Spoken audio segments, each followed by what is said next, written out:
Jina yangu kabisa ninaitwa Paulo Giseri, ni mkazi wa kitongoji hiki cha Endakulango, kata ya Yasanda. Mimi ninachokumbuka, ilikuwa Jumamosi majira ya saa 6. Nilitoka huko Bonga.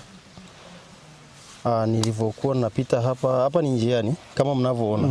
Nyumbani kwangu ni hapo mbele tu kama mita 200. Mara nyingi namkuta huyu bwana marehemu Daniel Ama kwamba anachunga ng'ombe zake humu. Ninachokumbuka, aliniambia kwamba yeye anaumwa mkono na anahitaji kwenda hospitali, lakini mwanamke amekimbia na hela zake. Yeye analalamika tu. Kwa mtu yeyote anayemfahamu anaona kwamba akimweleza tatizo lake inaweza ikatatuliwa pengine. Lakini nilimshauri kwamba sinatakiwa uende hospitalini hata kwa hela zingine, hata ndugu zako usiuze hata hizi ng'ombe. Akasema hapana, mimi nitakodisha hata shamba langu bana niende hospitalini. Basi mimi nikiwa huko katika shughuli zangu nilipata taarifa kuwa majira ya saa 9 kwamba amepatikana amejinyonga katika msitu huu wa Bereko Forest.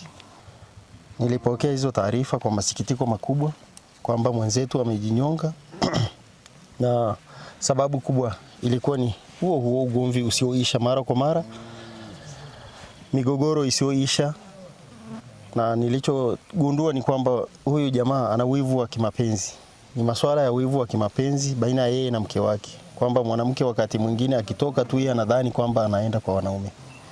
Ilikuwa ni hivi tu ninachofahamu. Majina naitwa Peter Holo, naishi kitongoji cha Endakulango, kicha Yasanda.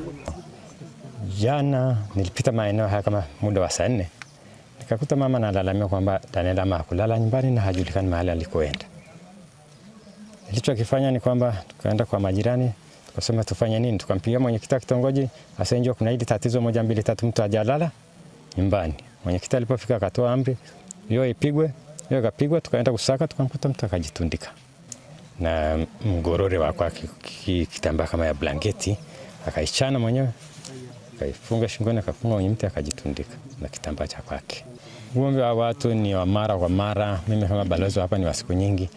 Jamaa tunawasuluhisha kila siku, ni kufuatana na mke wake tu, mapenzi kila siku. Akimwona amekaa na mtu tayari ugomvi, akimwona amekaa karibu na mtu ni ugomvi. Ugomvi wao ni mapenzi. Mara kwa mara wao shida ni hiyo tu.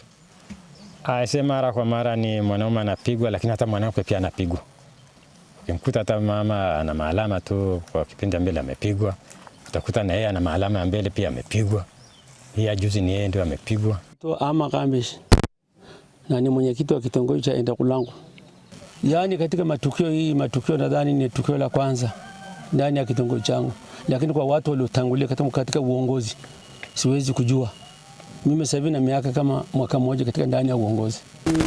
Changamoto ya mapenzi. Yule mama kwanza shida yake moja kwamba yule mzee mke wake akishatoka hatua 5 ameenda mahali lazima umfuate. Sasa kifuata kule ni ugomvi unaanza. Ni mara kwa mara, hata majirani kama mwenyekiti wa kitongoji anamwambia jamani tatizo ni nini? Yaani kila siku ni ugomvi, sio leo imeanza mpaka polisi, mpaka imefika mpaka kitoni, mpaka mahakamani huko. Ugomvi haujaanza leo au jana, ni wa siku nyingi. Hao watu wanakuwa na kuruzana muda mwingi sana. Wivu wa mapenzi. Kitaalam ndio hivyo. Wananchi wangu tulishakaa hapa nikamwambia kitendo kama hiki natakiwa tupige onyo. Isirudie tena hata siku moja. Mimi kama mwenyekiti wa kitongoji sipendi. Itakuwa ni uvunjaji wa amani. Wanawake nikawasihi hapa niwaambie wanawake wote mlioko hapa mnatakiwa mkae kwa kuwashauri vijana wenu pamoja na wazee wenu taratibu za kupiga wanaume na kuwadharau iwe mwisho ndani ya kitongoji changu.